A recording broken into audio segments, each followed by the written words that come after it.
Kalau kita lihat dari sisi sejarahnya, sejarah mula penghijrahan orang India ke tanah Melayu kan, mereka bukan saja bawa cara hidup, bukan saja bawa pendidikan mereka, pada masa yang sama mereka turut membina rumah-rumah ibadat mereka.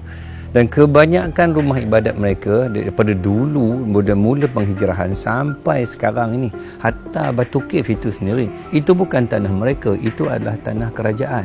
Saya nak sebutkan, majoriti kuil tidak didirikan di kawasan tanah persendirian, tetapi didirikan di kawasan tanah kerajaan dan juga pihak-pihak orang lain yang punya.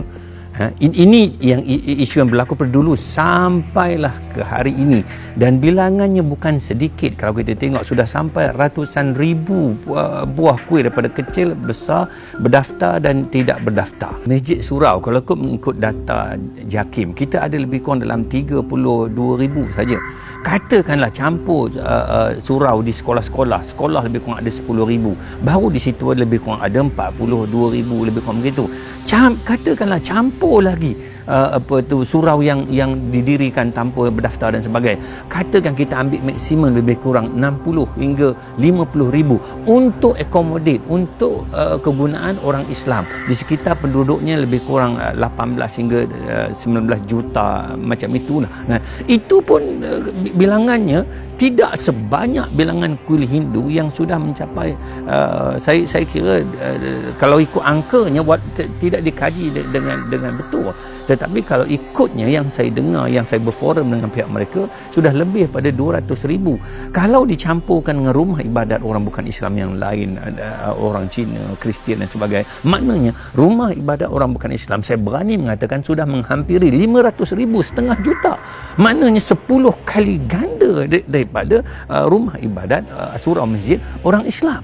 Bila kerajaan nak ambil tanah itu bagi tujuan pembangunan, ya, maka sepatutnya kalau tanah itu bukan tanah dia, tidak timbul isu nak tangguh-tangguh dan sebagainya, sebab dia kena faham dan sedar diri bahawa kawasan tersebut, tanah tersebut bukan kepunyaan dia, dan sepatutnya mereka sudah bertindak lama dah untuk memindahkan kuil-kuil yang tidak diiktiraf ini, ataupun kuil-kuil yang dirikan di kawasan tanah orang lain, tetapi mereka tak nak berbuat demikian, dan sudahlah tak nak pindah dan menimbulkan masalah-masalah apabila mereka diminta untuk pindah.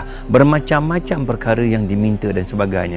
Sebab itu saya sangat hairan kenapa dan mengapa kerajaan terus berlembut dalam keadaan sebegini.